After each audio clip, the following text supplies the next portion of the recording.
Bismillahirrahmanirrahim. Bismillahirrahmanirrahim. Assalamualaikum warahmatullahi wabarakatuh. Alhamdulillah hamdan katsiran thayyiban mubarakan fihi kama yuhibbu rabbuna wa yarda. Asyhadu an la ilaha illallah wahdahu la syarika lahu wa asyhadu anna Muhammadan abduhu wa rasuluh. Allahumma salli ala Muhammad wa ala ali Muhammad kama sallaita ala Ibrahim innaka Hamidum Majid wa ala ali Ibrahim innaka Hamidum Majid wa ba'd. Ikhwani wa akhwati fillah ahibba azani Allah wa iyyakum. Marilah waktu yang singkat ini kita isi dengan hal-hal yang bermanfaat untuk kehidupan kita dunia dan akhirat, baik menyangkut masalah akidah kita, ya, manhaj kita, dan juga bagaimana cara hidup kita bukan hanya untuk di dunia dan kehidupan kita juga di akhirat. Itulah doa yang selalu kita panjatkan, Allahumma atina fid dunya hasanah wa fil akhirati hasanah wa qina adzabannar. Bahwa kehidupan kita di dunia yang singkat, yang resikonya adalah kehidupan yang panjang di akhirat. Oleh sebab itu sudah seyogianya kita selalu muhasabah, introspeksi, selalu belajar dan belajar menyangkut perkara-perkara, terutama masalah akidah kita, apakah sudah lurus, pemahaman kita apakah sudah sesuai dengan apa yang Allah perintahkan atau yang Nabi telah ajarkan kepada sahabat tabi'in dan tabi'in kepada imam Ahlussunnah wal Jamaah, dan mudah-mudahan juga sampai kepada kita. Ya, judul yang saya bawakan di sini fenomena radikalisme dan terorisme di dunia. Ya, tentunya tadi setelah dikasih gambaran bahwa kita hari-hari ini kalau tengok berita, mendengar berita, membaca berita, tidak lepas dari fenomena yang ada. Lalu kita nggak kenal itu apa itu teroris, terorisme, radikalisme, hampir tidak kita dengar. Tetapi sekarang ini hampir setiap berita kita membacanya, mendengarnya, dan yang sangat disedihkan selalu kadang-kadang dikaitkan, terutama yang di Indonesia, dikaitkan dengan Islam. Ya, sebelum kita membahas lebih jauh, di sini saya tampilkan yaitu bahwa fenomena radikalisme dan terorisme di dunia bukan hanya yang berkaitan dengan Islam. Sebetulnya tidak melulu ya Islam atau dikaitkan dengan agama Islam. Di dalam blueprint BNPT yang digodok, ya, dan saya hadir, diantara juga Profesor Sarito Wirawan, Profesor Safi Mufid, dan yang lainnya, pakar-pakar, diantara juga para jenderal, bagaimana menyusun ke depan blueprint BNPT, Badan Nasional Penanggulangan Terorisme yang ada di Indonesia. Di halaman 2 dikatakan bahwa fenomena radikalisme ekstrim terorisme itu mencatut mengatasnamakan agama-agama besar di dunia, Islam, Kristen, Yahudi, bahkan agama-agama atau faham-faham lain seperti Hindu, Buddha, Konghucu, dan yang lainnya. Bahkan isme-isme yang tidak berkaitan dengan agama. Jadi bukan hanya Islam sebetulnya fenomena di dunia. Nah, konflik dan peperangan di suatu negara adalah ladang subur untuk pengkaderan dan penyebaran teror. Ini kenyataan, fakta, bahwa setiap ada konflik di situ, peperangan satu isme dengan yang lainnya, satu paham dengan yang lainnya, bukan hanya Islam, maka di situ akan muncul ya adanya pengkaderan, pembinaan, ya, dan juga sekaligus bisa menyebarkan teror dari orang-orang yang memang memanfaatkan ya atau dendam yang selalu bermunculan. Ya. Tainin aja.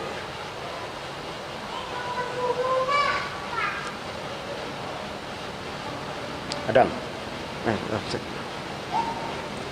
Coba di fullin aja, full ya. Ya. Jadi ini perlu kita sadari bahwa semua Nah, semua isma, semua agama ada oknum-oknum yang mengatasnamakan agama itu. Dan biasanya muncul karena konflik, peperangan atau pertempuran di suatu negara. Ini sangat subur karena di situ ya istilahnya bebasnya senjata, bahan peledak, teori-teori peperangan ya diterapkan di situ. Diterahkan lagi peperangan dari dahulu hingga sekarang, sejak zaman dahulu hingga sekarang peperangan selalunya akan mendatangkan kerusakan umumnya. Nah, lepas salah dan benar, tapi pada umumnya akan mendatangkan kerusakan, baik yang mengatasnamakan agama atau kebangsaan, dan akan menimbulkan sikap perlawanan, pertentangan atau cikal bakal teror. Yang kalah akan menimbulkan dendam yang berkepanjangan untuk bagaimana membalas kekalahan itu, untuk meraih kemenangan. Begitulah kenyataannya manusia. Nah, dari sejarah tentu akan muncul sikap ekstrim. Ya, ekstrim dalam bahasa Al-Qur'annya itu ghulu, berlebihan. Ya, Allah telah mengingatkan pada kita dalam dua ayat, diantaranya dalam surat An-Nisa ayat 171 dan surat Al-Maidah. Ya ahlal kitab la taghlu fi dinikum. Wahai ahlu kitab, janganlah kamu berlebihan terhadap agama kamu. Yang namanya over atau ekstrim itu selalu mesti tidak baik. Baik itu makanan atau perbuatan atau apa saja. Apalagi menyangkut masalah keyakinan. Maka hancurnya agama-agama terdahulu karena hulu mereka terhadap agama ini. Di antaranya hadis sahih riwayat Tirmidzi dan yang lainnya di mana Rasulullah SAW mengingatkan iyyakum al-ghulu fid din, hati-hati kamu terhadap berlebih-lebihan dalam agama. Fa inna ahlaka man kana qablakum, sesungguhnya Allah telah memusnahkan kaum terdahulu ya dari ahli kitab dan sebelumnya karena sikap ekstrim mereka terhadap agama ini. Ya, jadi yang perlu digarisbawahi bahwa sikap berlebihan atau ekstrim atau ghulu dalam semua agama dilarang. Agama apapun, terutama Islam yang kita kenal, agama Islam adalah apa? Rahmatan lil alamin. Kama qala Allah, inna arsalnaka illa rahmatan lil alamin. Sesungguhnya kami mengutus kamu wahai Muhammad, tidaklah utusan itu diantaranya kecuali untuk rahmatan lil alamin.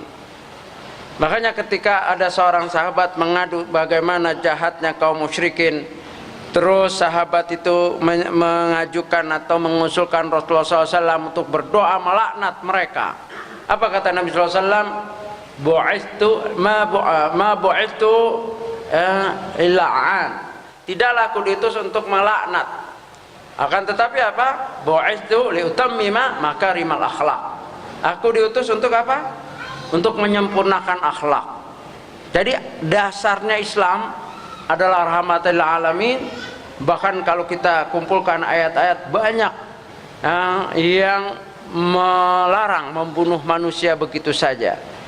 Di dalam Al-Quran dikatakan juga walaqad karamna bani Adam, sungguh kami muliakan bani Adam, siapapun ya, agamanya apapun, tidak boleh sembarang dialirkan nyawanya begitu saja. Maka pada dasarnya sikap ekstrim ini adalah dilarang, terutama agama Islam ya yang kita yakini. Nah, contoh sejarah selama ini kita kebanyakan akhir-akhir ini kata teroris, radikal, ekstrim, teroris itu sering dikaitkan dengan Islam. Ya nanti kita sejarahnya memang tidak bisa dipungkiri. Tetapi kenyataan juga harus diungkap bahwa dalam sejarah yang nyata, contoh sejarah Barat lebih brutal dari dunia Islam, dari yang dituduhkan Islam itu sendiri. Oke lah, sekarang ini sebentar-bentar kaum muslimin, sebentar-bentar Islam, ya. Tapi kalau kita lihat sejarah, pada hakikatnya kenyataannya bahwa Barat itu lebih brutal dari apa yang dikaitkan dengan teroris yang mengatasnamakan Islam. Tapi itu juga nanti kita akan bahas. Ini sekedar untuk kita adil dalam membahas. Contohnya ini Todenhöfer, jargon Todenhöfer adalah seorang wartawan terkenal di Jerman di dalam tesis yang pertama mengingatkan fakta sejarah. Saya dapat materi ini dari Profesor Sarlito melalui email. Beliau bilang, tolong Ustadz ini dibahas biar dunia manusia tahu, dunia tahu. Ya, keilmiahannya tentunya penanggung jawabnya ya penulis. Yang jelas saya kutip karena ini amanat ilmiah dari Profesor Dr. Sarlito ketika itu. Jadi diantaranya yang perlu kita ingat ya, bahwa dalam tesis pertamanya mengingatkan fakta sejarah yang sering terlupa di 2 abad terakhir. Barat jauh lebih brutal daripada dunia atau teroris yang mengatasnamakan Islam. Ya, jutaan warga sipil Arab tewas sejak kolonialisme dimulai. Ya, atas nama kolonialisasi, Prancis pernah membunuh lebih dari 2 juta penduduk sipil Aljazair dalam kurun waktu 130 tahun. Atas nama kolonialisasi, Italia pernah menggunakan fosfor dan gas mustard untuk menghabisi penduduk sipil di Libya. Atas nama kolonialisasi, Spanyol juga pernah menggunakan senjata kimia di Maroko. Belanda membantai penduduk Nusantara selama 360 tahun lebih dengan korban tidak terhitung, dan kita mungkin kakek-kakek kita merasakannya.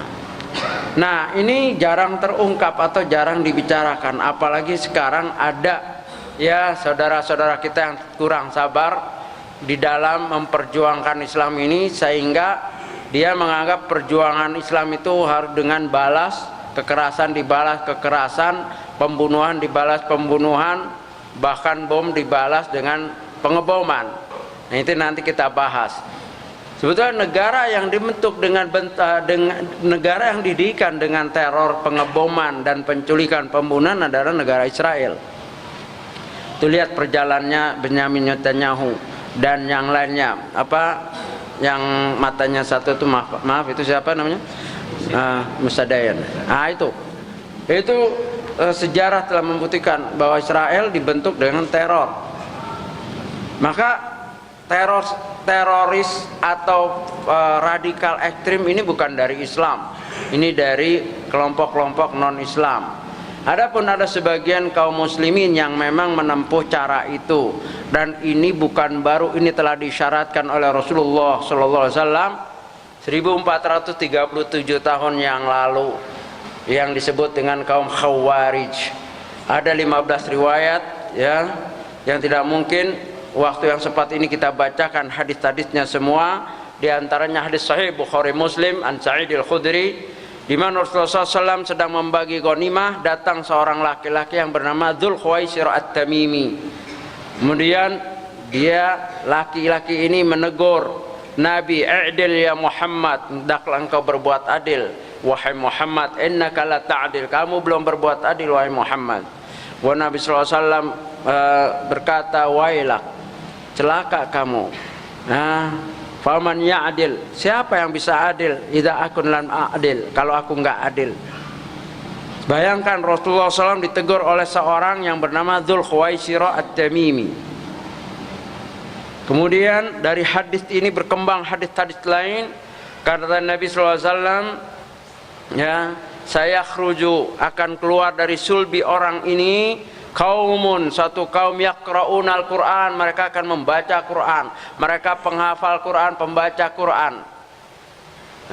Akan tetapi di dalam membacanya la yujawizu, tidak lebih hanakirahum, tidak lebih dari kerongkongan mereka. Kerongkong artinya dangkal. Dalam riwayat lain akan keluar satu kaum akhir zaman, ya, kaum huddatsaul asnan, mereka umurnya masih muda-muda. Sufahaul ahlam, ya, logikanya rusak, akalnya itu rusak. Sufahaul ahlam, dangkal pemikirannya. Yakhrujuna minad din, akan keluar mereka, melesat dari Islam, melesat keluar dari agama ini. Kama yamruku, sebagaimana keluarnya as-sahm minar ramiyah, keluarnya anak panah dari busur. Ya, melesat. Ditafsirkan oleh para ulama artinya apa? mereka sebetulnya keluar dari agama Islam walaupun masih pakai label-label Islam, amalannya jauh daripada Islam, ya begitu cepatnya. Kenapa? Karena kalangannya masih muda, umurnya, ya, terus akalnya juga dangkal, baca Al-Qur'annya baca tetapi tidak paham penafsiran yang benar, menafsirnya menurut akal mereka, sehingga mengambil keputusan itu mudah. Contohnya dengan ayat mengkafirkan semua orang. Contohnya ayat yang dipakai diantaranya surat Al-Maidah ayat 44 dan seterusnya, surat Yunus, "Wa man lam yahkum bima anzalallahu fa ulaika humul kafirun." Barang siapa yang tidak berhukum dengan hukum Allah, maka mereka adalah kafir. Inil hukmu illa lillah. Di antaranya Khawarij muncul yang dengan kekuatan besar pada zaman Ali radhiyallahu anhu. Keluar mengkafirkan Ali dan mengkafirkan Muawiyah. Kenapa? Karena Ali dianggap tidak berhukum dengan hukum Allah, Muawiyah juga dianggap tidak berhukum dengan hukum Allah. Ayatnya faman lam yahkum bima anzalallah faulaika humul kafirun. Barang siapa yang tidak berhukum dengan hukum Allah, maka dia adalah kafir. Inil hukmu illa lillah. Tidak ada hukum kecuali hukum Allah. Coba, Ali radhiyallahu anhu dikafirkan dan Muawiyah dikafirkan dengan ayat seperti itu. Ada orang-orang sekarang juga mengkafirkan Saudi, mengkafirkan Indonesia, mengkafirkan semua negara yang ada kecuali negara yang mereka maksud, atau kelompok yang mereka maksud adalah kelompok kaum muslimin. Di luar mereka adalah kafir, halal darahnya. Contohnya buku yang ditulis oleh Abu Muhammad Al-Maqdisi, Al-Kawashif Jaliyah fi Kufri Daulatis Saudiyah, bukti yang nyata tentang kekafirannya daulah Saudi, negeri Saudi. Saudi itu kemarin belum lama ada teror kan? Di mana? Di Madinah. Di mana? Dekat Masjid Nabawi. Kenapa? Karena menurut mereka Saudi adalah kafir yang harus diperangi. Nah, kalau Saudi kafir apalagi Indonesia. Dan di Saudi ada apa? Ada Mekah Madinah, ada Masjidil Haram, tempat orang bikin umroh haji, ya, Masjid Nabi, Masjid Nabawi, ada tempat-tempat yang suci. Itu dianggap negara kafir yang harus diperangi. Makanya Saudi tidak lepas dari pengeboman. Artinya, mafhumnya, kalau Saudi aja nggak aman dianggap kafir, apalagi Indonesia, apalagi Prancis, Jerman dan seterusnya. Ya, jadi ada satu kaum yang seperti ini. Mereka nggak menganggap bahwa kita yang meramaikan masjid ini adalah kaum muslimin. Tidak. Kenapa? Karena tidak baiat dengan mereka, tidak bergabung dengan mereka. Kafir, halal darahnya. Dan itu saya jalani 15 tahun pemahaman itu, sejak umur 17. Ya, sangat mudah mengkafirkan, dan bukan mengkafirkan saja, ya, memerangi. Ini di kalangan umat Islam ada, tetapi di dunia juga ada. Itu tadi contohnya. Nah, data kejahatan terorisme bukan hanya dari yang mengatasnamakan Islam atau kaum Khawarij yang telah disyaratkan oleh Rasulullah SAW. Dunia juga mengenal, ya, non Islam juga ada. Contohnya data resmi Badan Kepolisian Eropa. Nah, Eropa menyebutkan dari 249 aksi teror di tahun 2010 hanya 3 pelakunya berlatar belakang Islam. Bukan 200, bukan 103, yang lainnya non muslim, tapi kurang diangkat di media. Kenapa? Karena media punya mereka. Coba kalau medianya kita punya, ada ini tulisannya di mana-mana. Itulah pentingnya penguasaan media. Mereka berbuat, mereka silent, sembunyikan, senyap. Umat Islam baru 3 aja heboh, ya. Nah, kita juga jangan terpancing mengatasnamakan jihad, ya, membuat kerusakan. Tidak betul. Efeknya yang berbuat sedikit tapi gaungnya besar, seolah-olah Islam ini identik dengan terorisme atau teroris, agama haus darah. Na'udzubillah. Ya, data di tahun-tahun sebelumnya juga tidak kalah mengejutkan. Dari 294 aksi teror di tahun 2009, hanya 1 yang berlatar belakang Islam. Hanya 1 ya, dari beberapa kasus. Jadi kejahatan terorisme negara tidak berbeda di era setelah Perang Dunia Kedua. Dalam invasi Perang Teluk Kedua semenjak tahun 2003, UNICEF menyebutkan 1,5 juta penduduk sipil Irak terbunuh, sepertiganya anak-anak. Tidak sedikit dari korban terkontaminasi amunisi uranium di Baghdad. Hampir setiap rumah kehilangan satu anggota keluarganya. Sebaliknya, di 2 abad terakhir tidak satu pun negara Islam menyerang, menginvasi atau mengkolonisasi Barat. Perbandingan jumlah korban mati dunia Islam dan dunia Barat 10:1. Jadi umat Islam itu 10, Barat paling 1, orang non Muslim paling 1. Ya, jadi problem besar dunia ini bukan Islam. Islam bukan problem, bahkan Islam ini solusi. Ya, yang problem itu mereka yang membuat problem itu. Sayangnya ada saudara-saudara kita seperti saya dulu, maksudnya problem solving, menyelesaikan masalah, ternyata terkait, terikat, ya, tertarik menjadi suatu problem, menciptakan problem, dan lebih parah lagi mengatasnamakan Islam. Ini bahaya. Maka saya berpesan untuk anak-anak saya, keluarga saya, jangan sampai terikut seperti itu lagi. Semangat boleh, tapi harus dengan ilmu. Ya, al-ilmu qabla al-qawl amal. Ilmu sebelum kita berucap dan beramal. Jihad itu mulia. Jangan dikotori dengan tindakan-tindakan yang di luar syariat. Coba lihat fenomena yang ada yang mengatasnamakan Islam. Itu sangat menyeramkan. Bahkan sampai Masjid Nabawi kena serangan. Belum di Indonesia dulu, di Cirebon, masjid ya. Masjid orang sholat Jumat dibom. Sebelum ngebom baca Allahu Akbar lagi. Allahu Akbar. Yang ditarget juga orang yang mau sholat diawali dengan Allahu Akbar juga. Allahu Akbar lawan Allahu Akbar. Coba, yang satu mengatasnamakan Islam, yang satu memang orang Islam mau sholat. Ini menyedihkan. Padahal kenyataan di dunia non Muslim atau Barat itu lebih brutal, lebih teror daripada umat Islam. Maka jangan kita berbuat sesuatu yang menutup kejahatan mereka. Nah, mempromosikan anti terorisme melahirkan terorisme baru. Ini juga tidak betul. Ya, terorisme jelas tidak dibenarkan. Semua agama menentang. Kemanusiaan juga menentang. Ya. Jadi kalau menilik secara objektif, terorisme justru lahir dari politik anti terorisme Barat yang keliru. Terorisme yang mengataskan namakan Islam ini adalah hasil dari perlawanan anti terorisme yang atau anti teroris yang tidak tepat, sehingga muncul perlawanan. Coba contoh sejarah ISIS, karena ini waktunya sempit. ISIS itu rekayasa atau Jamaah Islami atau Al-Qaeda itu rekayasa atau real? Ya, kita singkat saja. Orang-orang yang melawan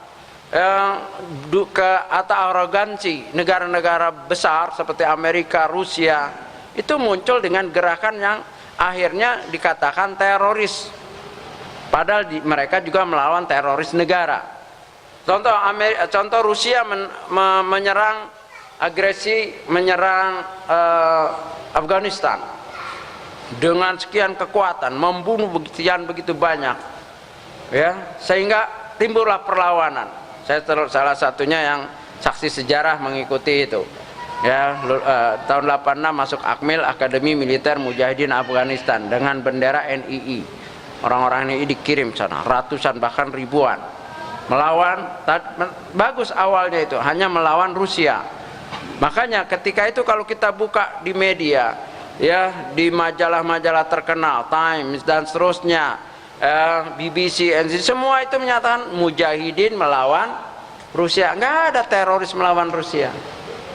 Mujahidin melawan Rusia. Mujahidin Afghanistan melawan agresi Rusia. Nggak ada itu. Amerika juga menyebutnya mujahidin. Tapi ketika berkembang, barulah sebutannya teroris. Ketika mengembangkan perlawanan sampai ke negara-negara aman. Contohnya bom Bali 1, bom Bali 2, bom Marriott dan seterusnya, ya, itu kan perlawanan tetapi perlawanan di negeri aman, latihannya di sana, hasil ilmunya diterapkan di negeri aman. Wajar kalau disebut teroris, dan itu kita setuju, karena nggak boleh mengembangkan perang, apalagi bentuknya pengeboman di negeri yang aman. Indonesia ini aman, dari Sabang sampai Merauke, jangan dirusak. Nah, disinilah kaum Khawarij. Rasulullah SAW sedang mengisyaratkan di antara ciri khas Khawarij, yaqtulu ahlal Islam wa yada'una ahlal awsan, membunuh kaum muslimin dan membiarkan orang non muslim. Kenyataan, target kalau memang dia pejuang, kenapa nyerangnya di Indonesia, kenapa di Madinah, kenapa di negeri Islam? Coba langsung ke Amerika atau ke Israel itu. Ya, ISIS katanya melawan, ISIS anti Amerika, ISIS melawan arogansi. Ternyata sudah dekat di Suriah, nggak nyerang Israel, malah nyerangnya siapa? Pejuang-pejuang Ahlussunnah yang melawan Bashar al-Assad. Itu ada datanya. Mungkin ini juga tidak semua kita bacakan mempromosikan anti terorisme, melahirkan terorisme.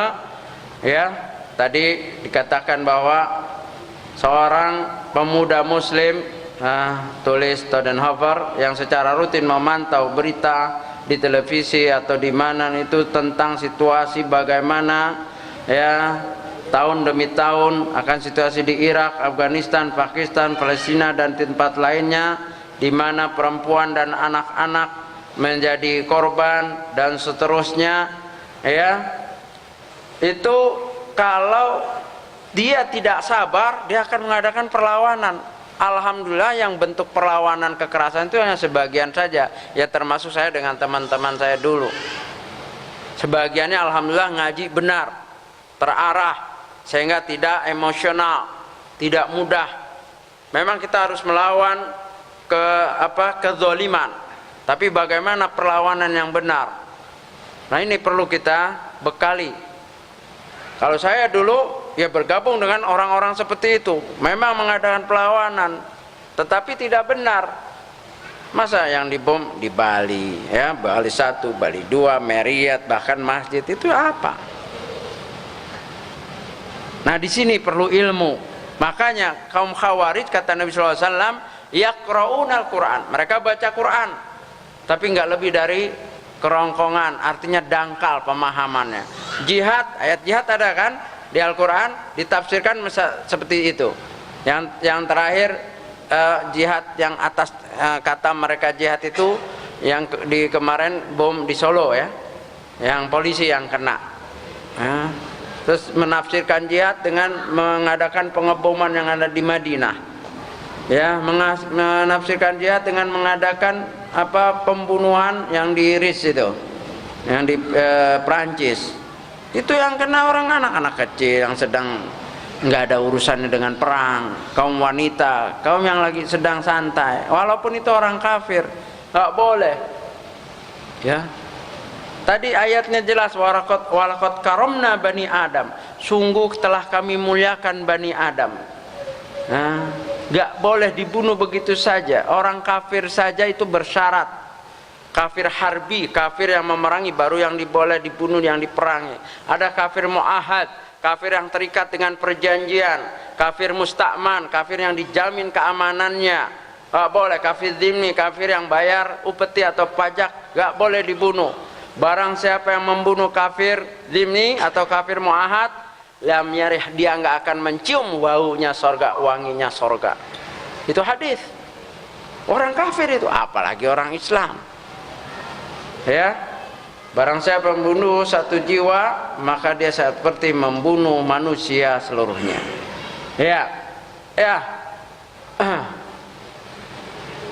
Ini kita lewatin aja, sama aja. Nah, contoh-contoh terjadinya konflik dan peperangan, invasi Rusia ke Afghanistan, yang ini saya rasakan langsung. Invasi Gaza 2008 oleh Israel, invasi Georgia 2008 oleh Rusia, invasi Lebanon 2006 oleh Israel, Irak 2003 oleh pasukan koalisi yang dipimpin oleh Amerika Serikat, Kashmir, Moro, Afrika dan lain-lain. Juga konflik yang ada di Ambon, Poso, Syria, Mesir, itu akan menimbulkan perlawanan, dendam, dan akhirnya menjadi gerakan-gerakan teror. Nah, ini perlawanan dalam bentuk teror. Peristiwa teror bom di dunia tidak lepas dari bentuk perlawanan sebagian kelompok-kelompok radikal ekstrim teroris, baik yang mengatasnamakan agama atau bukan. Ya, rentetan peristiwa baik di Indonesia seperti bom Bali 1, bom Marriott dan seterusnya, bom Solo, begitu juga di negara-negara Eropa seperti Perancis yang tadi disebutkan oleh Bapak, ya, yang di Saudi Arabia tidak luput dari serangan bom teror. Itu adalah bentuk perlawanan. Tapi karena akalnya dangkal, kalau yang mengatasnamakan Islam ini sudah disyaratkan oleh Rasulullah, maka nggak aneh. Kedangkalan akalnya, penafsirannya kurang, umurnya masih muda, semangat, akhirnya mengatasnamakan kata jihad dalam bentuk-bentuk teror. Padahal Islam tidak kenal hal-hal seperti itu. Islam berlepas tangan. Nah, kalau di dunia non-Islam, di dunia ini ada seperti Japanese Red Army, melakukan serbuan di Belut, Lot, ETA, separatis, Brigade Merah Itali, Al-Qaeda. Yang Islam, yang mengatasnamakan Islam, Al-Qaeda, Jamaah Islamiyah Mesir, Pakistan, Jamaah Islamiyah Indonesia, atau Abu Sayyaf Group yang dipimpin oleh Isnilon, Hampilon, itu yang sekarang yang kerjanya menculik aja. Kalau dulu dipimpin oleh Abdul Razak Zanjalani, dan itu istilahnya kalau di Afgan dia adik tingkatan. Saya masuknya 86 ke Afghanistan, dia 87. Balik ke Basilan, ke Zulu, keluar dari MNLF. Di sana ada 3 kekuatan, MILF, MNLF, dan Abu Sayyaf Group. MILF adalah Moro Islamic Liberation Front yang dipimpin oleh Hasim Salamat. Ini bagus, ini adalah pejuang, karena dia negaranya nggak mau dijajah sama penjajah. Filipina itu dulu Islam, makanya Manila itu dulunya Amanila, kalah sama Portugis. Tapi Moro tidak pernah tersentuh dengan penjajahan sampai sekarang. Nah, pejuangnya itu MILF, MNLF, Moro National Liberation Front yang dipimpin oleh Nur Masyuari. Adapun Abu Sayyaf Group memang asli teroris, saya kenal. Dia nggak ikut MILF, dia keluar dari MNLF, dia bikin sendiri di Basilan dan Sulu. Kerjanya mengacau antara perjanjian damai antara MILF dengan Moro atau dengan pemerintah, dan kerjanya menculik, merampok, membunuh, hit and run, dan mereka memang jago di dalam gerilya laut. Kok dulu aman, sekarang baru ada padahal kan bisnis Indonesia, pedagang Indonesia sejak dari dulu melalui jalur-jalur yang itu sejak dulu. 3 bulan yang lalu sebelum kejadian saya didatangi oleh salah satu wartawan Filipina, memberitakan tentang bahwa Abu Sayyaf Group telah baiat dengan ISIS. Saya bilang ini bahaya. Kenapa Ustadz? Abu Sayyaf Group dulu sangat hormat dengan orang Indonesia karena Indonesia dianggap kaum muslimin. Tapi setelah baiat dengan ISIS, ISIS nggak ada hormatnya dengan Indonesia. Kenapa? Karena Indonesia kafir menurut ISIS. Saudi aja kafir, maka ini bahaya. Benar terjadi. Dulu mereka hormat dengan Indonesia, makanya nggak ada gangguan dulu. Zaman dulu mana ada penculikan-penculikan, ya kan? Sekarang mulai, ya, apalagi Indonesia ini aset.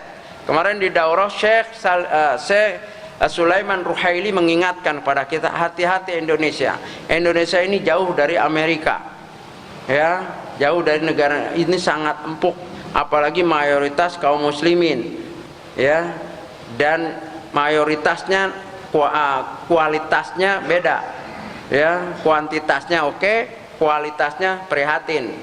Jadi kalau didoktrin mudah, maka sebagian orang Indonesia ini kadang-kadang ISIS itu memang jauh, tapi jauh di mata, dekat di hati, siap baiat. Nah, ini ngajinya juga kurang. Keluarkan ayat, saya dulu biasa mendoktrin orang untuk diajak ke JI. Tergantung, kalau S3 ya 3 bulan lah, ya, S3 bulan, 2 bulan, atau 1 tahun. Tapi kalau yang sedang stres, 3 menit. Lulus sekolah, nerusin susah, kerja susah, pacar putus, mau bunuh diri. Daripada baygon mendingan bom bunuh diri ya. Baygon neraka, kalau bom bunuh diri sorga katanya. Itu enak aja jual sorga itu. Orang lagi gitu dikasih sorga ya bismillah. Sholat nggak betul, apa nggak betul, yang penting masuk sorga.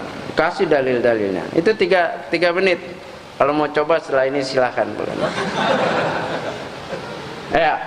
Nah, kemampuan personal dari teroris di Indonesia ini tidak boleh diabaikan. Munculnya Zulkarnain orang satu yang belum ketangkap, orang nomor 1 yang paling pakar masalah dunia terorisme. Ya, saya pernah bersama dengannya. Abu Rusdan sudah bebas dan ada di Kudus. Ya, Abu Talut sudah baru bebas yang ada di Semarang. Mukhlas sudah ditembak. Hambali di Guantanamo. Imam Samudra sudah ditembak. Amrozi sudah ditembak. Umar Patek masih di tahanan. Umar Patek ini kepalanya dihargai 10 juta US dollar oleh Amerika. Jadi kalau Amerika kagak ada modal, jual aja Umar Patek itu. Ya, 10 juta kenapa? Orangnya kurus. Nanti ada fotonya. Kurus kecil, tapi kepalanya itu yang bahaya. Dia menguasai 30 jenis racun dengan bahan-bahan yang ada di sekitar kita dan menguasai untuk membuat high explosive. Di antaranya pakar nitroglycerin, high explosive bentuk cair yang pernah dibuat oleh seorang anak muda Solo lulusan SMA kimia. Dan Indonesia mudah untuk praktek-praktek seperti itu. Selama masih ada toko kimia, toko apotek, toko pertanian, pupuk-pupuk, itu udah cukup. Tapi nggak boleh dibuka di sini, nanti ada yang niru lagi ya. Ya.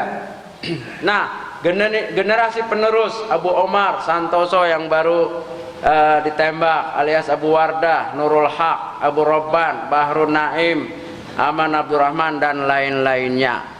Nah, kemampuan meracik bahan peledak saya sudah ceritakan barusan. Umar Patek, Badri di Solo ditangkap Oktober tahun lalu mampu membuat nitroglycerin sampai 4 liter. Padahal kami dulu waktu praktek di Peshawar nggak pernah setengah liter, 1/4 liter aja nggak pernah. Karena ini bahan sangat sensitif. Tapi seorang anak muda Badri itu bisa buat 4 liter. Itu kalau 4 liter diledakin Solo hilang. Ya. 4 liter dibagi-bagi gitu, diledak, nggak ada itu lagi Solo. Yang ada mantan Solo. Ya, masih banyak kadar-kadar yang berkeliaran, apalagi pimpinan tertinggi masih bebas. Zulkarnain masih bebas. Ini ketika saya dengan Abu Bakar Bashir, ketika mendatangkan Syekh, setujuan untuk dialog. Nah, ini Umar Patek yang tadi saya bilang dengan Dr. Sarlito Wirawan, kecil itu orangnya, Umar Patek. Nah, ini Abu Talut ditangkap penjara 2 kali. Yang terakhir kasus buka latihan militer di Junto Aceh. Ya, nah, itu sekarang udah bebas.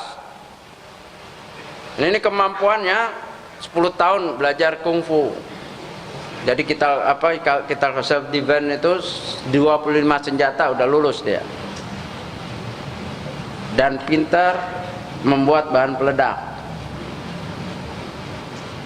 Nah, sayang kan, mereka sebetulnya niatnya baik.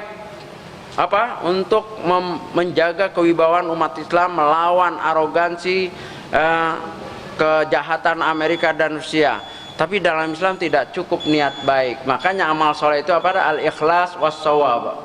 Ikhlas dan benar. Niat baik tidak cukup. Niat baik, sholat subuh lagi nganggur 8 rakaat. Baik apa enggak? Benar apa enggak? Niatnya sih baik kan? Daripada nganggur subuh 8 rakaat. Lagi sibuk 1 rakaat. Enggak betul, niat baik harus benar. Ikhlas was-shawab. Mereka ini niatnya baik, mengangkat umat Islam, berjihad, tapi caranya. Makanya penting ya, metodologi, cara itu penting. Tidak cukup hanya niat. Al-ikhlas was-shawab, ikhlas dan benar baru diterima oleh Allah. Jihad ikhlas dan benar. Ikhlasnya untuk meninggikan kalimat Allah, benarnya cara dengan bagaimana syariat. Maka bid'ah dalam segala hal bahaya, apalagi dalam jihad. Ini bid'ah ini. Meracik bom, bid'ah. Kenapa? Nabi nggak ajarkan, Nabi nggak perintahkan. Itulah bahayanya bid'ah. Ya, bid'ah dalam gerakan bahaya sekali, dalam jihad bahaya sekali. Ya, sasarannya orang lagi mau ke pasar, coba di bom Marriott. Saya sebetulnya biasanya suka ngajak teman namanya Pak Tony. Tony ya, dia korban, hancur badannya. Ya, dia bisa cerita itu biasanya. Bagaimana ketika peristiwa bom Marriott itu dia ada di situ, hancur. 6 bulan dia perawatannya itu. Sekarang ininya hilang, ini kupingnya hilang. Nah, itulah. Apakah itu jihad? Ya, tentu jihad ini adalah perkara yang mulia, niatnya harus ikhlas dan caranya harus benar. Kenapa? Jihad madin ila yaumil qiyamah. Jihad akan terus ada sampai hari kiamat. Ya, dan dalam hadis sahih riwayat Tirmidzi dikatakan ra'sul amri al-Islam wa amudus shalah wa dzurwatus sanami al-jihadu fisabilillah. Segala urusan itu Islam yang ngurus, yang ngatur. Segala perkara Islam lah. Orang tanpa Islam seperti orang tanpa kepala. Tiang-tiangnya adalah salat dan puncak towernya adalah jihad fisabilillah. Ya, kita cukupkan. Ya, mudah-mudahan ini bermanfaat untuk kita semua. Tentunya belum final, nanti setelah ini mungkin dengan tanya jawab dan dengan saudara kita. Ya, subhanallah wa bihamdika asyhadu an la ilaha illa anta. Assalamualaikum warahmatullahi wabarakatuh.